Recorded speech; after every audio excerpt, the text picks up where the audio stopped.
Hello, nakita mo na ba kung ilan yung cost per result mo and kung ilan yung conversion mo doon sa ginawa mong campaign ads? Well, so dapat alam mo kung ilan yung conversion at ilan yung pumasok sa yung sales, no? In just 1 week. So make sure lang na nakapag-generate ka na in 1 week. 1 week ha, doon sa ginawa mong campaign. So pupunta ka lang sa campaign level doon sa ginawa mo and then click the ads level and then check mo yung creatives kung sino yung higher converting na nagbigay sa'yo ng sales, no? But make sure na nakagawa ka ng metrics na merong nakalagay na purchase. Alright?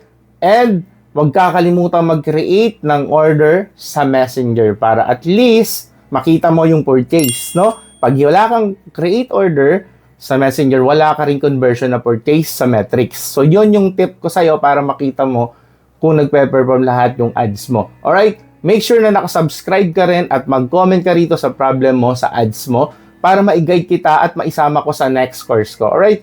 See you again. By the way, I'm Coach Errol.